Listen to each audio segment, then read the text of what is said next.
प्यारे बच्चों, सुप्रभात। पिछली कक्षा में हमने कैदी और कोकिला पाठ के विषय में चर्चा की थी। आज हम उसके शेष भाग की चर्चा करेंगे।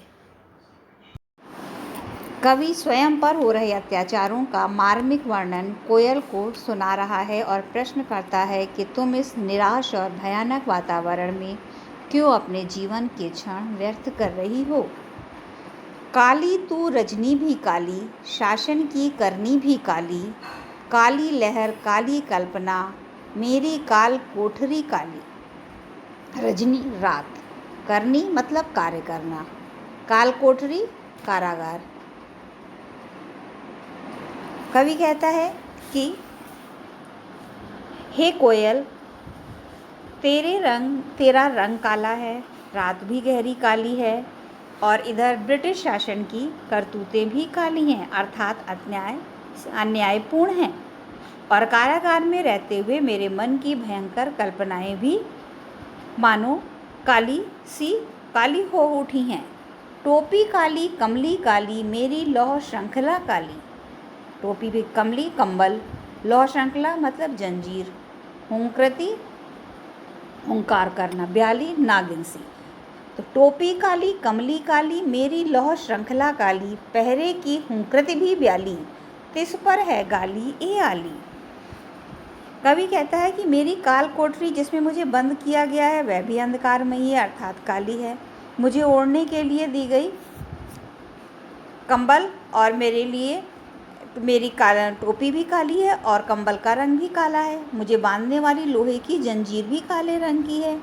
इस काले, अन्याय व अंधकारपूर्ण वातावरण में पहरेदार जो हैं कि अंधकार को भीगते हुए पहरेदारों की जो हुंकार है वो सर्पणी के समान डसने वाली मुझे लग रही है। इस काले संकट सागर पर मरने की मदमाती, मदमाती मतलब मस्ती से भरी हुई। कोकिल बोलो तो अपने चमकीले गीतों को क्यों कर हो तैराती, कोकिल बोलो तो।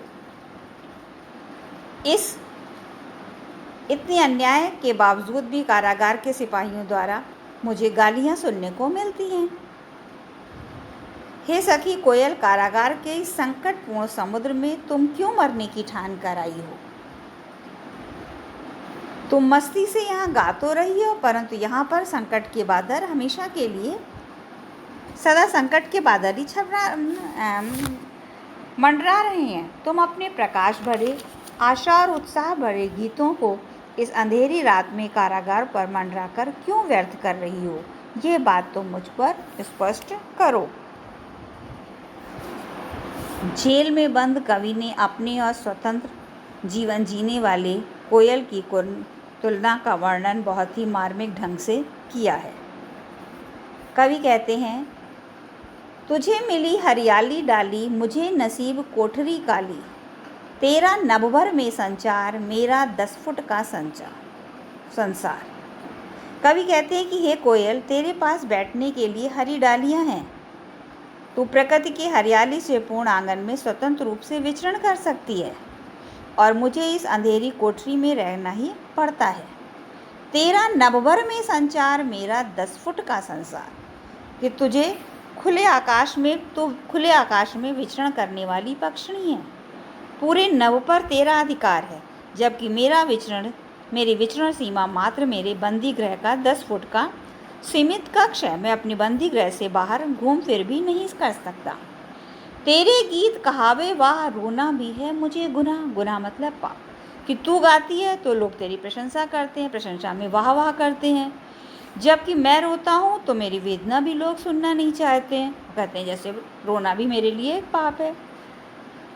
देख विषमता तेरी मेरी, विषमता मीन्स अंतर, बजा रही तिस पर रणभेरी युद्ध का शंकी। कि तेरी और मेरी परिस्थिति में बहुत अंतर है। तू आज़ाद है और मैं कैदी हूँ। इतना जानते हुए भी तुम युद्ध का संगीत बजा रही हो। इस हुंकृति पर अपनी कृति से और कहो क्या कर दूं मैं। कृति मतलब रचना से। कवि कहता है कि हे कोयल, मुझे ये बता कि तेरी इस हुंकार पर मैं क्या कर सकता हूँ। इस कृति पर अपनी कृति से और कहो क्या कर दूँ मैं, कोकिल बोलो तो, कि तेरी प्रेरणा से मैं कारागार में रहकर अपनी ओजस्वी कविताएं तो रच ही रहा हूँ। इसके अतिरिक्त मैं और क्या करूँ, बताओ। मोहन के व्रत पर प्राणों का आसव किसमें भर दूँ, कोकिल बोलो तो। मोहन, मोहन मतलब मोहनदास गांधी जी, गांधी जी के, महात्मा गांधी के स्वतंत्रता के दृढ़ संकल्प को, व्रत मतलब संकल्प कर, उनके संकल्प पर या उनके स्वतंत्रता के संकल्प को पूरा करने के लिए मैं अपने प्राणों की शक्ति, मैं अपनी प्राण शक्ति किस दिशा में लगाऊं, कोयल इस विषय में मुझे मार्गदर्शन दो।